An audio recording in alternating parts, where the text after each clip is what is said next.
promo. Yeah. Blow everybody out of their seats.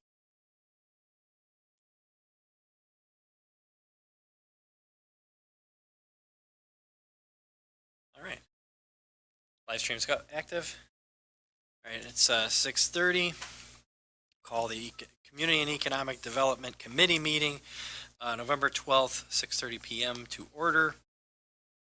All committee members are present. We have our quorum.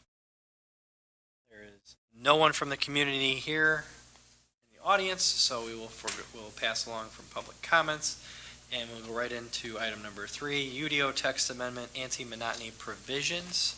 I know this is what we talked about this a little while back when we were going through our discussion on the updates for the building code, so we're revisiting this as a separate item.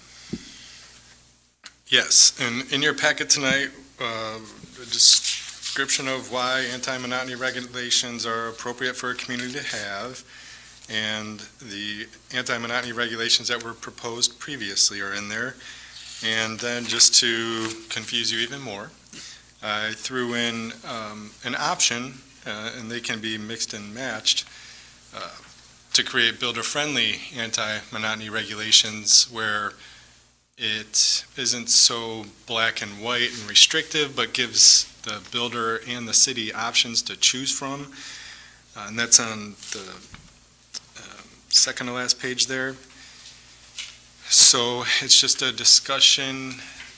We would talk through this tonight, send it to City Council, who would then make a recommendation to petition the Planning and Zoning Commission to include whatever that final proposed form is to the Planning and Zoning Commission, and then they would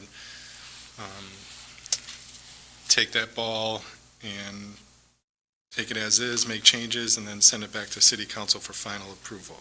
So the goal here is to have neighborhoods that are just have different looks and styles to each home that are close to each other.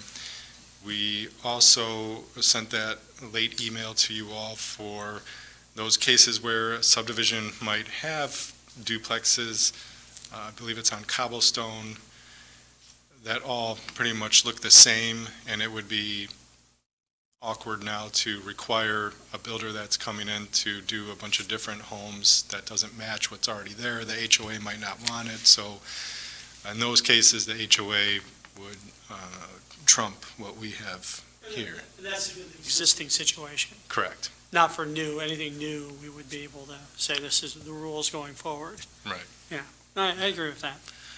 So some of the things we can talk about is, as you look through them, 200 feet is proposed. No building permit shall be issued for any new single-family detached dwelling unit or duplex dwelling unit, which is similar, and parents, yada, yada, within a distance of 200 feet.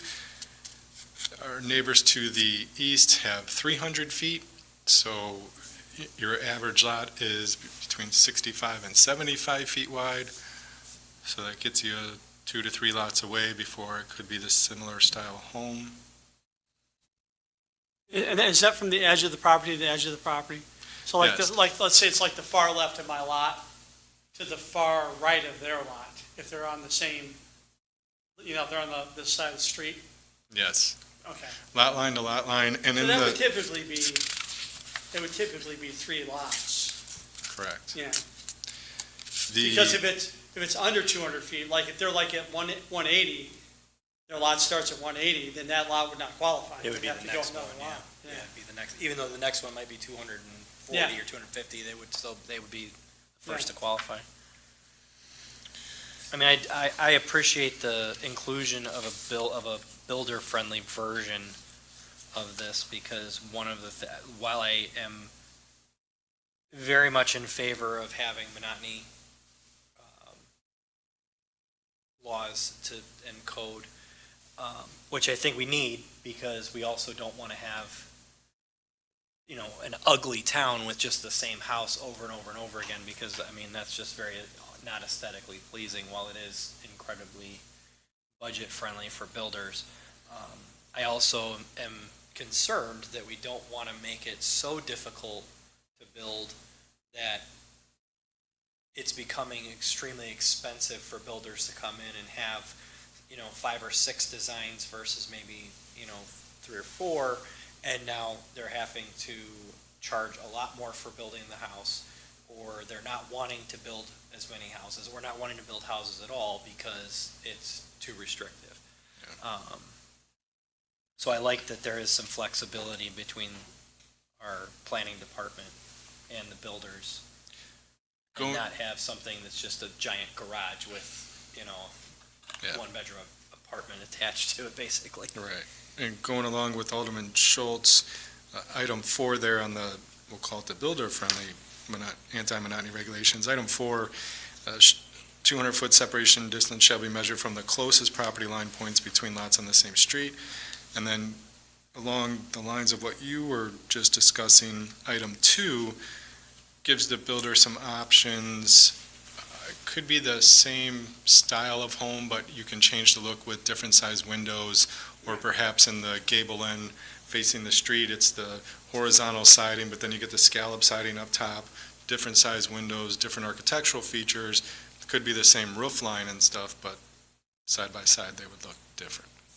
Well, and I think, and I feel, I've always appreciated eclectic neighborhoods. I grew up in a neighborhood that they were all built in different years and different phases, so it was kind of matching.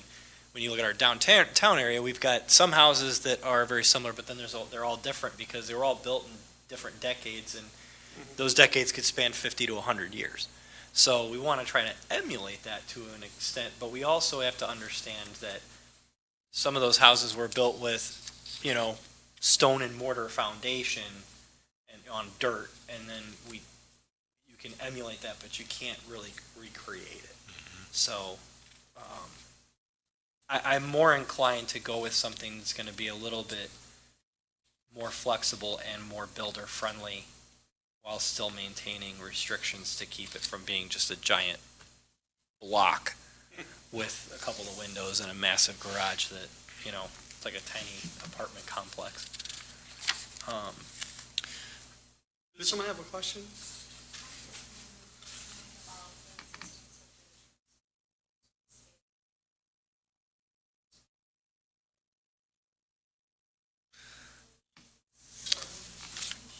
Right, the one that I was, Mayor, do you know the name of that subdivision? I'm bringing it up so you can see. I can never remember the name of that subdivision. It's Country Brook. Country Brook. So there, The duplex side of Country Brook. yeah, and there, So you have Country Brook that are single family homes, and then these duplexes. These duplexes are all kind of the same look and Yeah, feel they to look them. just alike, yeah. So when you look at how they look, if you had someone come in and do, let's say, build a duplex similar to Tomas's duplex, it's a very different look to it. And so that was why that was suggested. Of course, so if we get back to the overhead. So this neighborhood in specific, because you've got several lots that are still available to be built. So 1, 2, 3, 4, 5, like 6 lots, and then around this cul-de-sac. Yeah, about 10 So, lots. yeah, maybe 10 lots or so. So, in order to kind of there is some variance between them. As you can see, the roof lines are a little bit different, but they all kind of conform to a very similar look. So that was the thought process behind that. The same is true over here, where you've got these all houses. Those are very much like row houses in the Yeah, city of Chicago. they're a bit yeah. like row houses, but they don't actually connect to each other. Like Yeah. there is a setback. Yeah. But there is some variation in the elevations, as you can see. So that is still a possibility. Yeah. It's, I think it's a little trickier with duplexes. it is a little trickier. It's not, yeah, it's not impossible, but your is option, trickier, though, yeah, your because- options for variance or for varying styles is you can't be as diverse with that as you would want to. that's where the architectural details come into play. Well, and I think that having a flexibility here is probably a better call, only because what we're looking at and what we've talked about is having diversity among new construction for houses. We want stuff that is entry-level houses that are affordable housing. We want stuff that's maybe smaller housing, so, duplexes, single-family homes, but we don't, a lot of communities, a lot of suburbs have made the huge error over the last 20, 30 years, started about 30 years ago, with the micro McMansion, let's just get everything in here and it all needs to be luxury homes that we build, because then that's going to bring in that type of resident. But then you end up effectively pricing out everybody that actually lives there, and the community is not healthy. And so I think, and we obviously have a housing shortage in this area, and I think that it's better to have freedom to be able to build varying types of houses where we need, because we don't need all 5-bedroom single-family homes with 2-car garage, In a lot of cases, we may need a 2-bedroom, 3 attached townhouses or something like that, because that's what people want. You're absolutely right. And the grant that we got from the Mayor's Metropolitan Caucus, we're studying that currently. We have a Planning and Zoning Commission member on there, Jay Albertson. Several communities got the grant. We're all going through the process together to learn and study missing middle housing in communities. And there's case studies in different communities, how they can plug in duplexes, townhomes, smaller, changing the zoning to allow for smaller homes and things like that. So we're getting to that point. It's encouraging to hear you say that. And the HOAs, this one in particular, they have an architectural review committee that would make sure that the style matches what they want and things like that.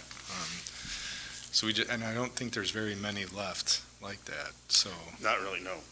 So, and certainly in HOAs, for example, in my neighborhood, there is still lots of lots to be built there, but the homes have varied pretty significantly within that subdivision. And I think the same is true in your subdivision, so, but I don't think there's any lots left in, I don't think there are. But I mean, most of the houses Park have Point. a little bit of a different look, especially with the elevations Yeah, and the. yep. With the elevation changes, and, there's some 2-story, single-story, so there's a lot of variance in there, but I don't think there's any other homeowners association that may kind of take precedence, but Country Brook. Okay.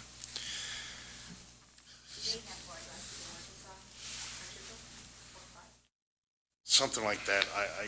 Their HOA kind of has some build standards, and so what he's suggesting here is when there is that kind of already regulatory from the HOA itself, then the suggestion is that should dictate what can be built within that neighborhood, because they all want it to be kind of somewhat uniform.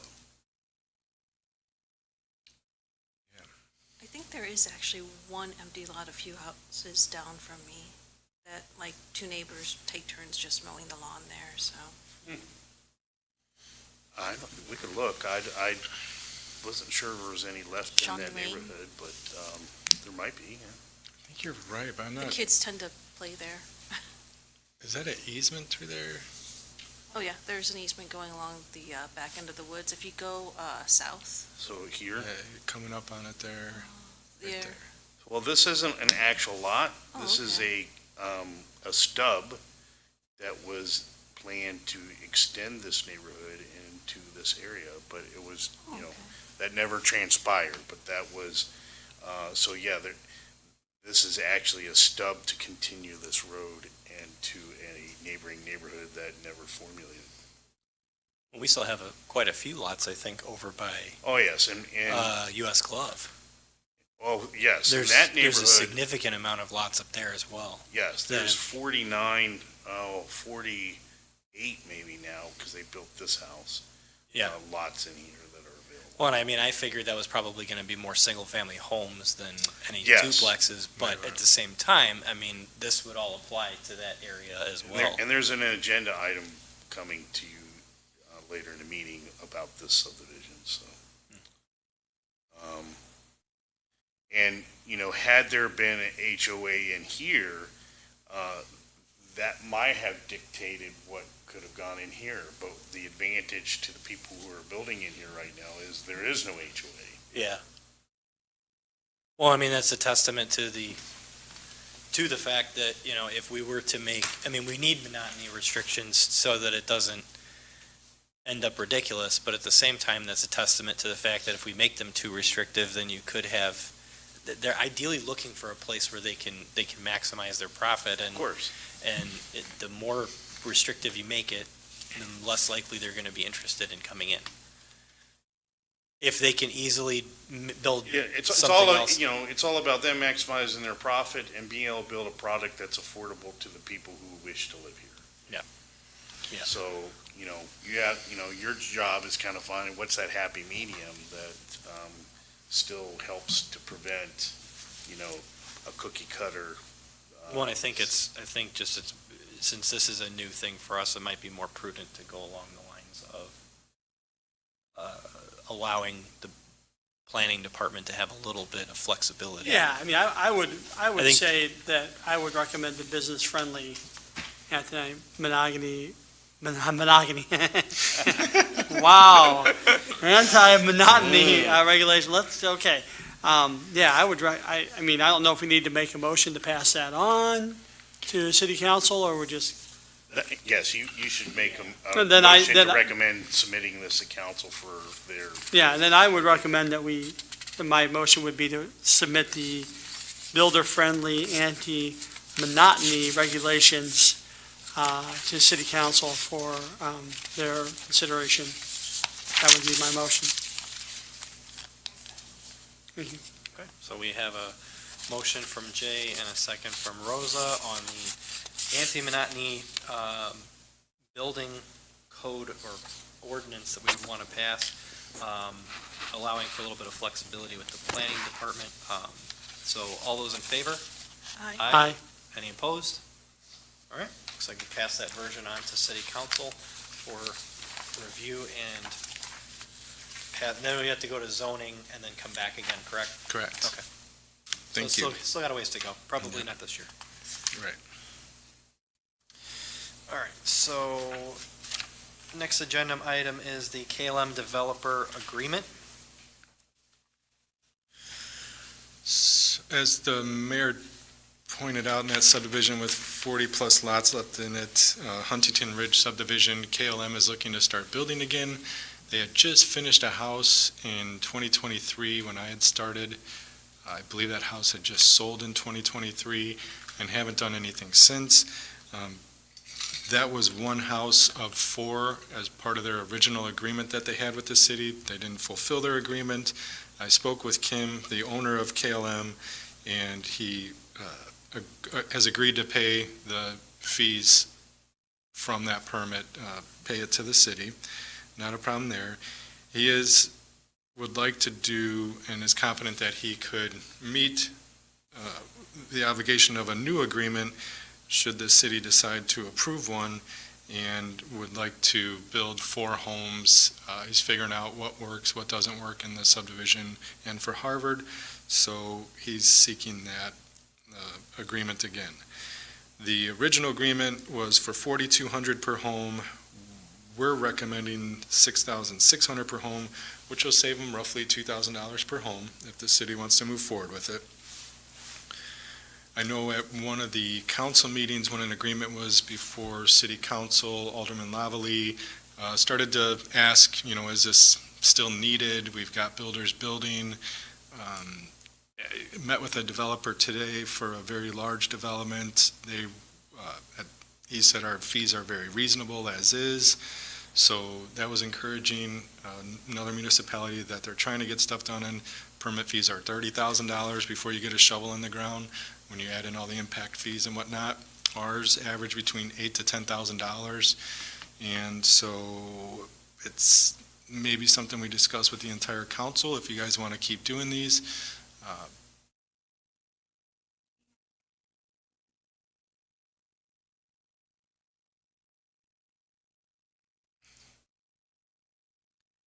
If I recall, it was just a matter of another development that they have going on that they put all their effort into. It was a priority issue essentially in terms of their manpower to be able to build. So this was a lesser priority is how I interpret it.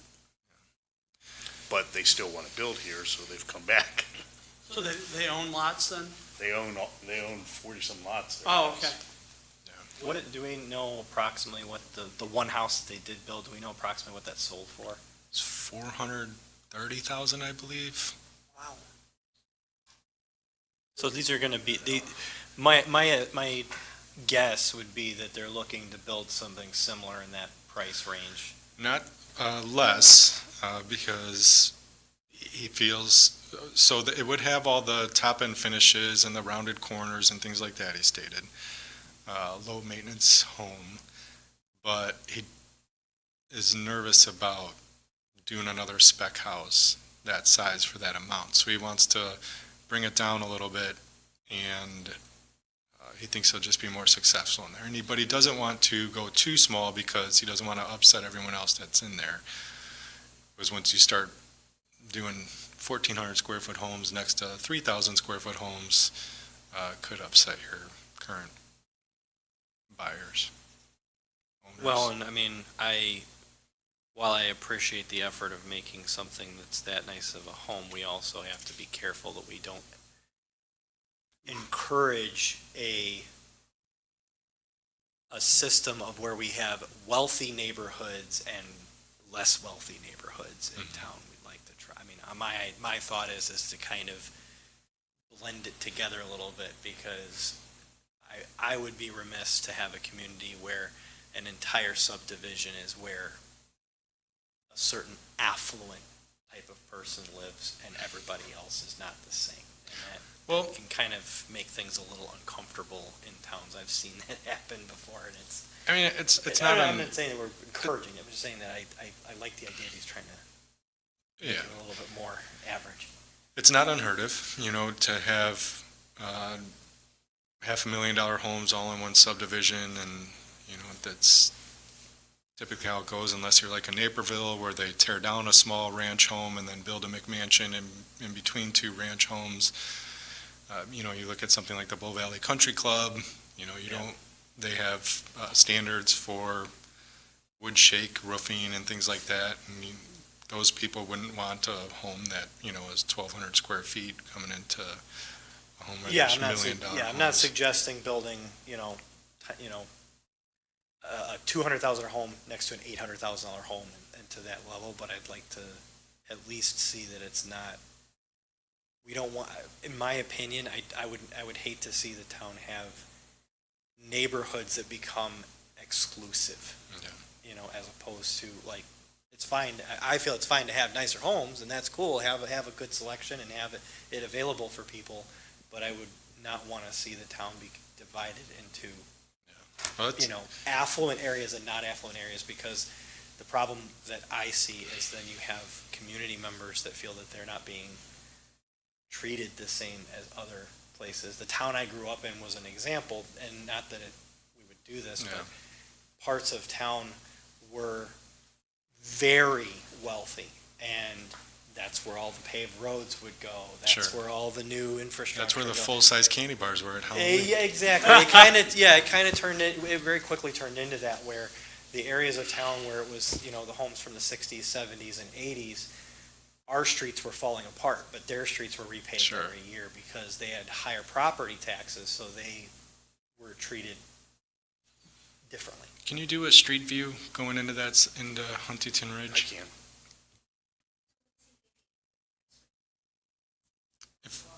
I don't want to misquote him. I want to say it was around 350,000. And at the council meeting, he would be here. So as we. That's reasonable. I don't have a problem. That's reasonable. Yeah, that is. We'll let you go in there. No, it's not. It's Okay. not. So you can. Yeah, it's okay. You can see the homes in here are what you would expect for a typical single family home. I think he listed some. But if we go back to the I don't know if that, if you were on Realtor or Zillow showed what the final product Yeah, I was. mean, it's not unaffordable. Did it show the to final something, product? You know, Oh, you know what, I don't think it did, but we could go back. and it would be the house that you move into on, like, you know, after your entry house and you know, So I wonder the got going a home little bit. that sold for 460, because it says ranch and two-story homes on the sign there, if that was, someone came in and said, here's what I Yeah, want, will you it build doesn't show it, there's no picture shown. Okay. I mean, I appreciate that we're looking at going, you know, up on the fees and not doing as much of a reduction because, you know, I have to kind of say that I agree with Alderman Lavallee that, you know, the question stands, do we need to be as competitive when we're already pretty darn competitive compared to Right. everybody else? Our big So- issue is our competition really can be seen as 10 miles north. where That's it's a true. lot cheaper. These are a Yeah. lot cheaper to build mean, homes up there. What are, do we? Well, do we know and they what- can sell them for a higher price. Right. Yeah, I mean, do we know, like, what the fees we're competing with in Walworth County would be? I don't.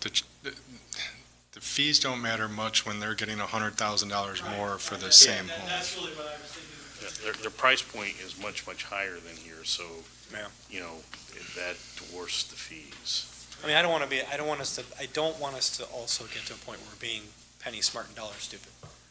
Well, It's I- really I easy think- to do that. I think staffing, as they have stated, and as I've stated, is, we have an expectation to eventually return our fees back to what they normally are. And this is a step forward, and you can see there's a progression. And it really falls down to whether you want to, help push this along, because they're willing to sign the agreement again and, move forward, or say no. I mean, that's up to you guys. I think, you know, our recommendation at this moment is, hey, we would still like to offer some discount, but you can see it's much less discount than it was. Administrator, Well, eventually he'll build on them or sell them, right? You know, right now they're kind of inventory in his, asset management. But, you know, the advantage of this agreement is that you make him commit to building 4 in 2 years. And if he doesn't, then, you know, just as he did when he didn't meet the commitment previously, he has to pay the full fee value for what he did build. So you're kind of, you know, that's the point of having the agreement, is you're committing them to do 4 buildings for some discount versus waiting for him to do them as he goes. And we don't really lose anything out on the thing. We just get new buildings in the best case scenario, it seems like. Hopefully, I mean, you know, the point was to try and entice builders to come in here, and as we have done that, so one of the key points that I need to point out here is, for a very, very long time, we had no comparables. There were absolutely no comparables in our community that could help these builders build at a price point that they could make profit. And so the strategy here was, let's reduce the building fees to entice builders to come in, start building some homes that increase the amount of comparables that then starts to basically right the ship. And now you've got some comparables that the builders can start building, that they can start capturing, you know, the value that they would expect when they build the building. That has been a huge struggle for many years, because we had tons and tons of foreclosures in the, about 2010 through 2014 or so, and it really depressed the housing market here in Harvard. And so for many years, we didn't build anything because the builders couldn't make a profit. And, you know, our strategy was, let's reduce the fees to try and get some comparables. So now we've got some minutia to work with. And as you can see, we have more than one builder. We've got several that are building in Harvard. And, you know, it's time, as we've stated, our strategy has worked. Let's start increasing the fees to more normalcy. So that's where we are today. Well, and the long and short of it becomes, we take in a little bit less money up front, so the city's a little bit more on the hook for, the infrastructure that goes into setting up for that house. But you give up a little bit on the front, you gain much more back from the property taxes over time. So usually within 3 or 4 or 5 years, you've pretty much made up your. Yeah, I make the motion that we send this to city council for approval. Seconded? Okay. Thank you. Something that I would just obviously there's going to be probably a little bit of pushback at city council, but something that I would point out though is, in the last 20 years, we've seen an economic situation go from red hot to ice cold in very short periods of time. So I think the idea here was we need, if this is how things are going, we need to strike while the iron's hot, get these houses started, get them commitments and get them built. Because we've had a really good drive for housing. And if the trade or economic situation changes, that's going to come to a halt overnight. So, yes, I agree. I'm in favor. So we've got motion and second. All those in favor? Aye. Aye. All opposed? Any? Okay. Send that on to city council. Item 5 is strategic vision. I don't have anything specifically to discuss on the strategic vision. You guys had given us some direction with the matrix and objectives. Haven't really tackled it yet, so I apologize, but we can do an update in December. I'd like to do an updated economic development plan to show you, and I don't have it in front of me. I can't recall what your other priorities were, but I think we'll get those before you in December if we have a meeting to discuss that. Isn't one of our objectives downtown revitalization? Yes. So you're talking about before the meeting, and Donovan mentioned maybe this is a really good idea. There seems to be some miscommunication out in the general public, the downtown business owners, the building owners that feel that they have to have elevators in their buildings to have multiple apartments, and Donovan cities have more than one building owner mentioned that. Because we have several spaces down there that could be lived in, and we have a housing crunch. And we, I feel like we need to, clear up that communication and incentivize, whether it be, allow people to use the revolving funds or whatever to get these these apartments rehabbed and opened. I've heard two comments, one being what you just said, that we were told we need an elevator, which isn't true. It's a historic building. It's grandfathered in. And then two, they had assumed there was an ordinance by what they were told that if your apartment was vacant for longer than a year, it had to be converted to office space because the goal of the city previously, and I don't know when this happened, was to move service-type businesses, attorneys, insurance agents on the second floor and have retail on the first. And I said, no, that's nothing I've heard of. You can absolutely rent out your apartment. So there's one particular case where there's 3 or 4 apartments that aren't being rented because she assumed that she couldn't. So they've just sat vacant. There was also a ordinance that required them to provide parking, right? And this body, the council repealed that. So to help bolster this, so, maybe it is now an education perception issue that needs to be sorted. And I'd say the council has already approved additional typed work that is eligible for the revolving loan fund, and maybe this is a good opportunity to try and pitch that to those building owners that would like to re-renovate and bring people to live downtown. Well, will they require, though, if they've been empty for a certain amount of time, will they have to go and get a variance, or not a variance, but pay $500? We talked about this down, is there a fee that they'd have to pay to open up their apartments again, or no? No, Okay. no. They just have to be safe, made safe. Okay, right. Yeah. would we have to do any kind of inspections on the property to allow them to open up to rent? Only if they're getting permits. We don't have something that we'll be bringing forth to council as our rental inspection program that we had is not permitted by law, so there's been adjustments to it. We have the draft new ordinance, so that'll be coming to you guys probably in January. We can't do annual inspections on rental units. We can on properties that we declare a nuisance property, and if it's declared a nuisance property, we can, depending on how the ordinance is in the final form, do inspections for 2 to 3 years to verify that all, violations are abated and it's remaining in compliance, then it comes off the list. But we can't do an annual or biannual or every 3 years, what have you, inspection program. So for these apartments, they can just open them up. The ones that I saw were move-in ready, for the most part, so. But certainly if they want to update them, they'd have to get permits if it is required by code.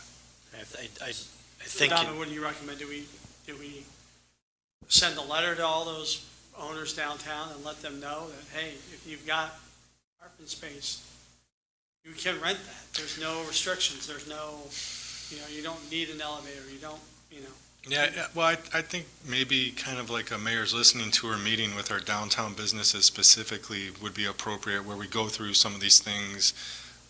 A, that we're looking to do a downtown plan potentially. B, here's what you can and can't do, or can do with your building. C, we're looking to bring more events down there, things like that, just so they understand they can get buy-in in what we're doing, offer suggestions.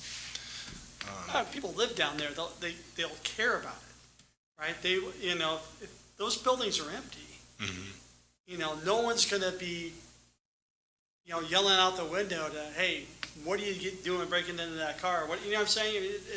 You have an ownership to that, and we want that. And I know the one building that I'm, specifically that has 3 or 4 apartments, I think it's 3. The first floor tenant pays $700 a month. It's very hard to maintain the exterior of your building when you're only getting $700 a month. That could be several $1,000s a month in rent you're receiving, which could then help improve the building, helps improve the downtown. So we should encourage them to rent these out. well, and the thing is that residential, a lot of towns don't have downtown residential anymore. They've pretty much got like a retail district, and because a lot of the suburbs were built that way. You have a retail district and you have, resident, and they're not near each other.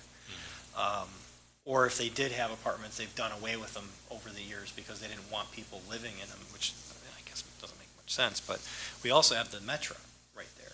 So when you look at places like, Geneva or St. Charles, where they've gone to a more traditional, setup where they have apartments. Like in Geneva's case, the apartments down by the train station above like the retail sector, they're incredibly expensive. They're very luxury and very, targeted. People come from the city and move out to the suburb and are, single commuters that go down, and work, at the banks and stuff, and they want those luxury apartments. So, I like to express my sympathy to these owners for not renting them, because I'm thinking of all the tens of thousands or more of dollars they've lost out on utilizing their property because they were uninformed. That's sad. Yeah.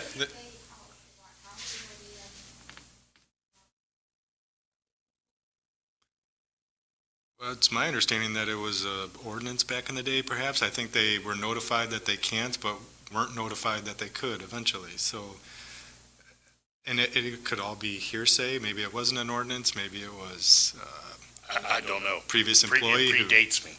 Yeah. At this point, though, it matters what we do going forward. And if we're talking about a downtown revitalization, we want people to live down there. We want people to have ownership of it. The more people down there, the better. Obviously you don't want an overcrowd, but it brings an energy to it. The lights in their windows, right? They'll be doing Christmas decorations or whatever it is. And if we have festivals down there, even better, so we get calls on Monday to City Hall, I can't, doing the monthly festival, I can't sleep. Well, it's great for the businesses, for all the businesses, because when when you live right across the street from a small grocery store, it doesn't, even if they're a little more expensive at that grocery store, you can walk across the street, grab your groceries and come back. You walk over to Pops and pick up something to eat, or you Yeah. walk to the coffee shop. Yeah, Or you walk to Metra and get right on the Metra and go to work in Arlington Heights. Yeah. Or rent them out as Airbnb to people that are going to weddings at Starline or what Starline. have you, and, Yep. that's creating extra traffic. Yeah. and- I would say that would, I mean, that, my directive, I guess, or my encouragement would be, let's really, really make a strong effort to reach out to all of these owners, all the properties. Let them know that they can do what they can rent them out, and that the city's encouraging them to do that, but also, let them know about the revolving loan, and while it may not be 100% available in every minute, but that what we're encouraging is that they're renovating these apartments, making them nicer, not just handing keys to somebody to get them in there, but, because of their proximity to the train station, they need to be let known that, if you put a couple grand into them to make them a little nicer, you can ask for more rent and Right. get that rent, Right. Does anyone live above the Mug Coffee Shop? They do not. That's like right there, looking right at the train station, and right above a coffee shop. Go downstairs, get your coffee, and Yeah. walk across the street, go to the grocery store, go over to, one of the bars and have lunch, dinner, whatever. One of the owners of the Mug Coffee House, Lydia, lives above a business on the square in Woodstock. In Woodstock. Well, I mean, that's the square in Woodstock, it's been there a long time, and it's gone through its phases, but that's its own organism. It's its own economy within Woodstock, and I think that, that we need to really encourage that. I agree 100%. And it builds activity downtown without increasing a lot of traffic Right. and a lot of parking, which is something that we've also had the balance of. It's like, yeah, we want to do a lot downtown, we want to have dense businesses, but we also don't want to make it to the point where nobody can go there because the parking's insane. Okay, well, anyway, I Great. just wanted to bring No. that up. That's great discussion. We need to focus on that. Thank you. Anything else related to strategic vision? Oh, and also, we're gonna have free Wi-Fi downtown, right? Yeah. With Good surf. point. I mean, what a great incentive to move downtown if there's free Wi-Fi. Yeah. Good point.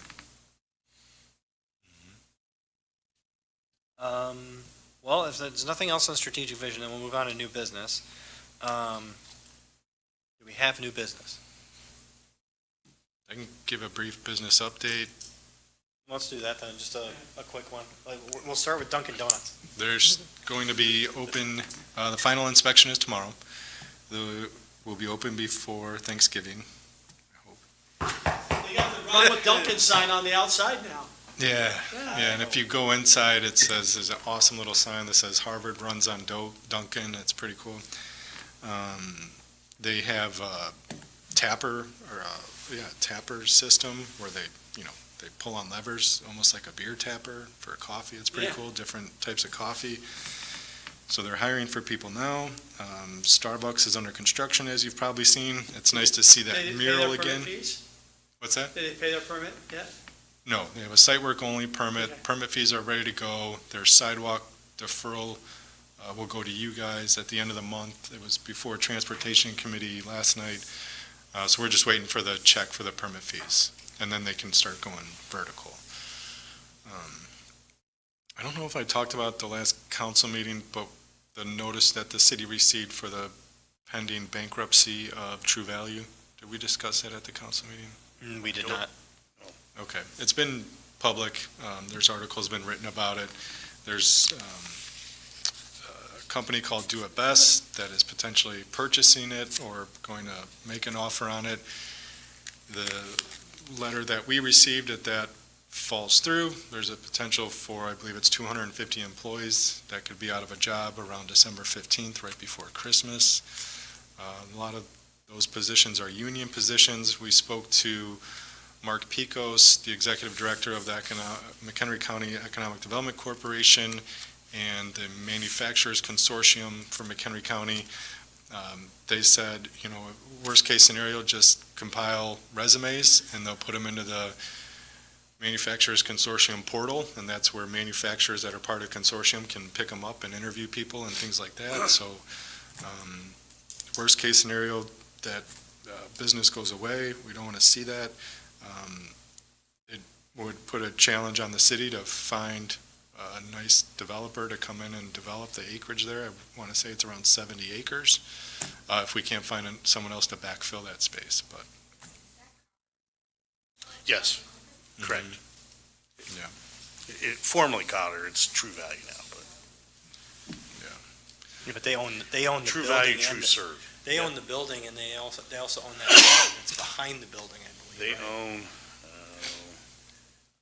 own, I should say the building and the eyesore next to it, they own. they own basically here, comes back here. I'm sorry, comes back there, then around here, and then up here. Yeah, that's what I'm talking about. It's like the. So they the- own that the- parking the lot north, yeah, here the as northwest corner is what they have. That's where it's just kind of. So the rest of their property is pretty much outlined by, all of the asphalt, which and then this parking lot here. So it's And a big piece of property. Yeah. So we're hopeful that Do It Best can swing a deal. If they don't, the letter basically stated they will be basically closing, so.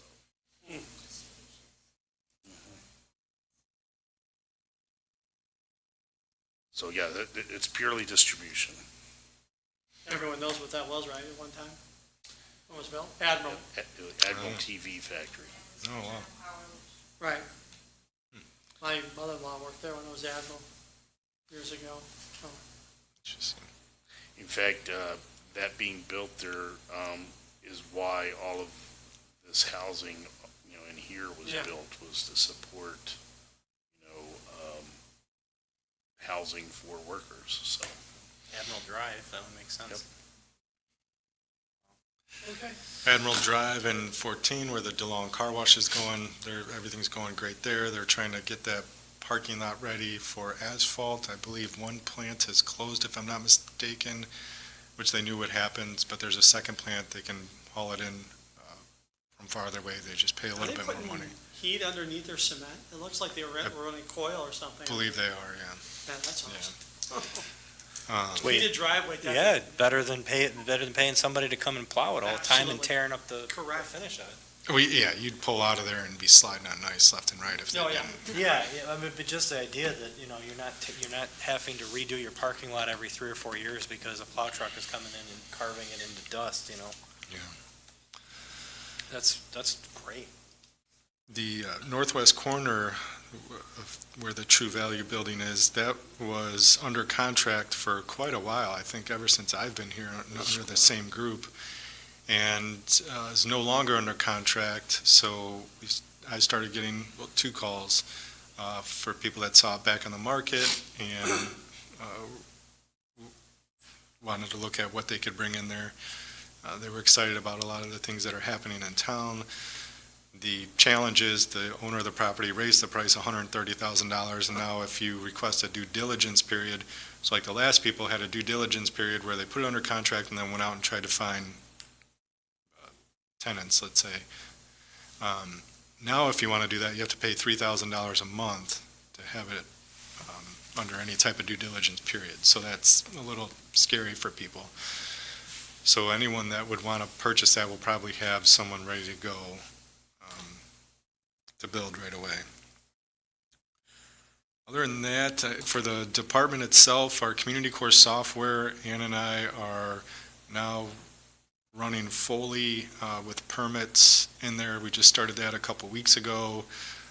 It's kind of slowly getting into it, getting away from the paper permits and things like that. So when someone comes in for a permit now, we don't transfer any paper back and forth. We're entering all their information. We can email them all their documents right there. Unless they bring in plans, and we scan it right into the system, schedule it, or list out the types of inspections, and then when we go out in the field, we bring our tablets now, as long as the permit's in community core, and do the inspection, can send the inspection report right to the builder, homeowner, whatever it is, to ourselves. We keep doing it to ourselves just to make sure it's being done correctly. Still a little weary of software, but today we just went live with contractor registration online, so they no longer have to mail it in, email it in, or drop it off. They can just go on to the portal and do contractor registration. The next step is to do online permitting. So contractors, homeowners, whoever can apply for everything online.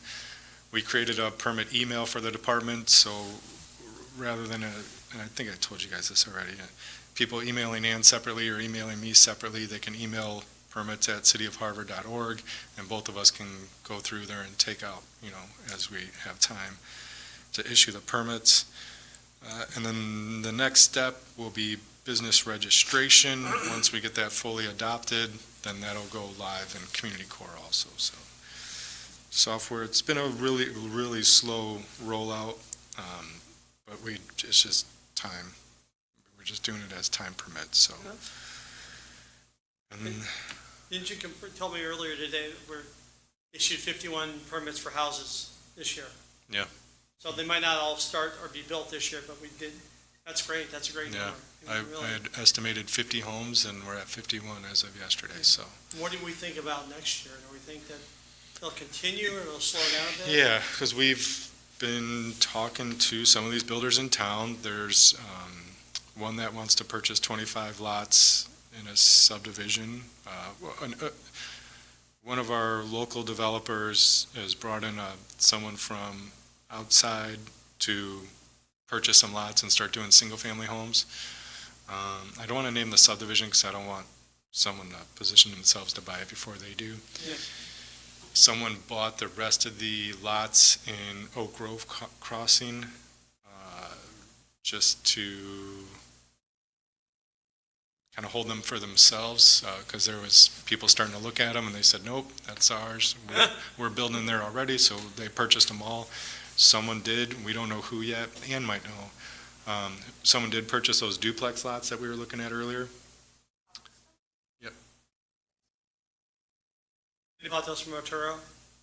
In Arturo and those? I believe he did. Yeah, I he think bought so. all those lots when they were up. He had the duplex lots too? I think so. Yeah, he did. There was like 31 lots altogether he bought. Yeah, so I don't know who bought them, but, so I gotta find out so I can talk to them and see what their plans are, just so I can start creating that estimate for next year. Yeah. But I think we could be around the same amount. I did have lunch today with I'm laughing, I'll tell you why I'm laughing, but I had lunch today with a developer who has land, and there's a national builder looking at Harvard over another town just south of us. So, Mayor, I don't think I've shared that with you yet. I was laughing because I paid for lunch this time and signed the thing, and I said, oh, I forgot to leave a tip, and she gave it back, and I said, oh my gosh, it was $946 she accidentally charged to my card. So I sent a picture. It's quite a tip there. Yeah. I sent a picture. You're trying to get houses built in Harvard down there, but you don't really have to spend $1,000 on this for somebody. I brought it into Deb and I said, I need reimbursement for this lunch. She says, there's no way. Which I'm not asking for reimbursement. It was a cheap lunch, but I sent a picture of it to the developer and I said, now I know why you wanted me to pay today. But it was funny, but she felt so bad. Wow. So anyway, so the national builder is starting to look at Harvard over another town. Kind of surprised this guy who has the land for sale. Wasn't surprising to me, but I think over last week while I was on vacation, I sent him our permit fees, and he compared them to where he's building. That's when I learned that the one town is charging $30,000, and so it's starting that the word is getting out. So.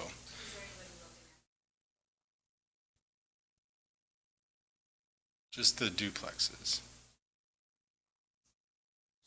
Well, I don't think so. at least someone has purchased one of those lots and has already started to build on that.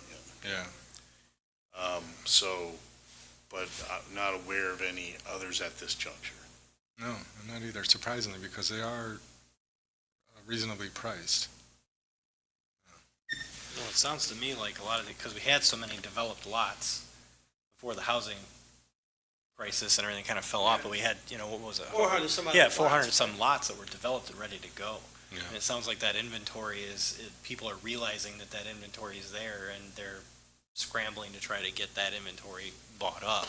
So maybe we'll get lucky and that'll be gone, and we'll be looking at potentially even more development of undeveloped areas. Right, and it's part of the feedback that I got today from the developer, because we were talking about the missing middle housing and what you were talking about earlier with maybe adjusting zoning regulations.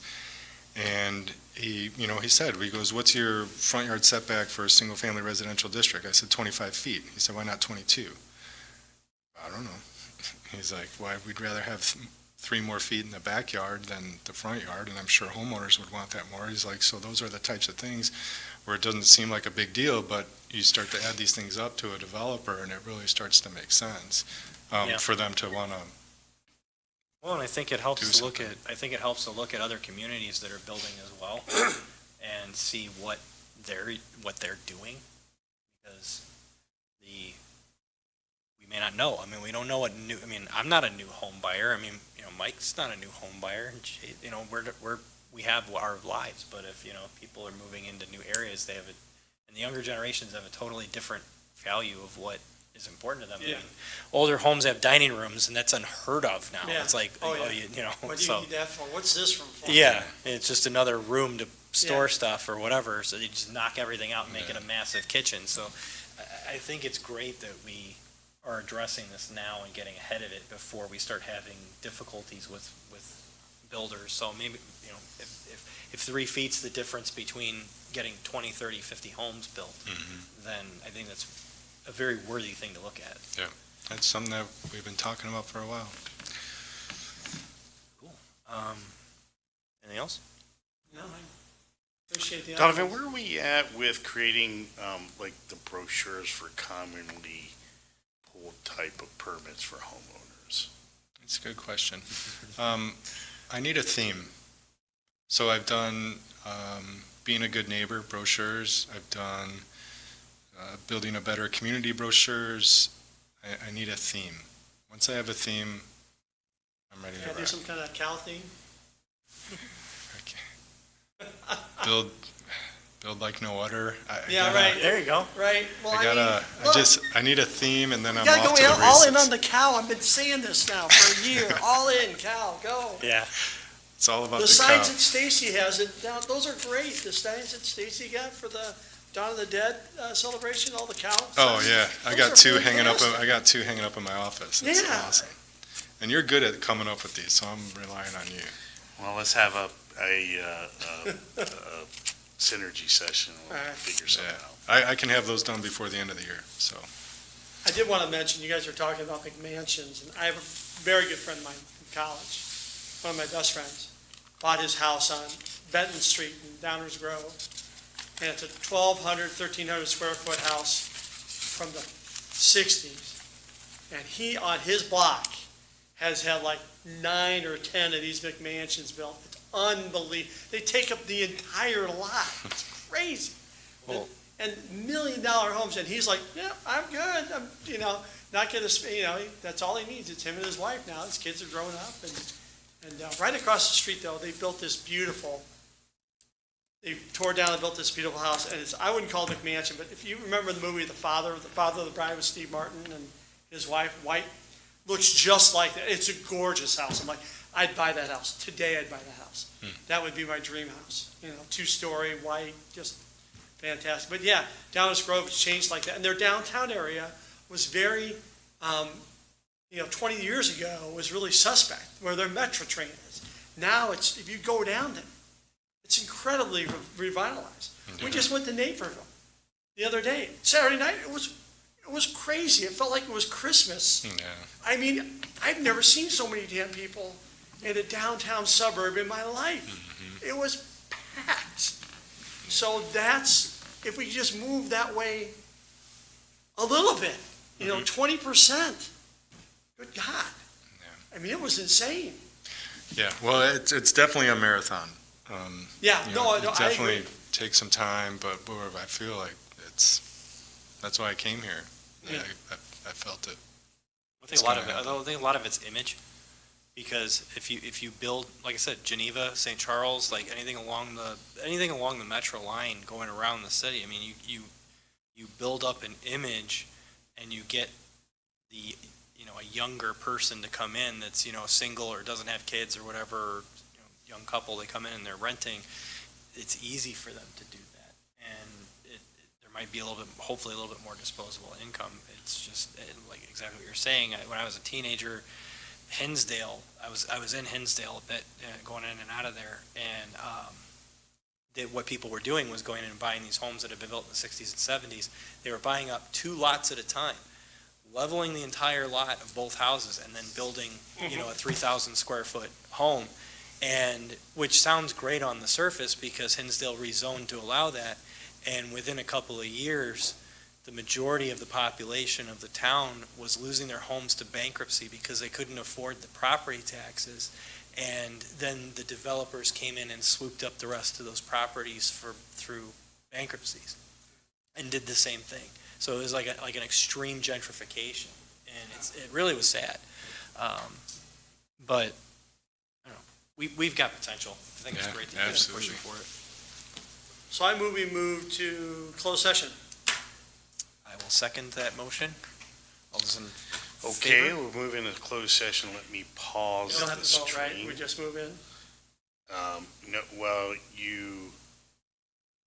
no, you need an anchor motion to go in a second and then vote, and then we Okay. go into closed session. Well, let's go ahead and vote, and then we can close the feed. So all those in favor going to closed session? Aye. None opposed? Is, Motion to come back into open session. Second? Motion and a second to come back into open session. All those in favor? None opposed? Back into open session. And you can go ahead and make the motion now. Okay. I'd like to make a motion, thank you, by the way, to send the matter for the real estate that we were speaking of to city council for consideration. Second. Oh, Rosa. I'm sorry, Rosa. All right, so a motion from Lori, second from Rosa. All those in favor? Aye. Any opposed? Nope. Okay. Being that action is taken care of for item 9, I will accept a motion to adjourn. Motion to adjourn? All in favor? Aye.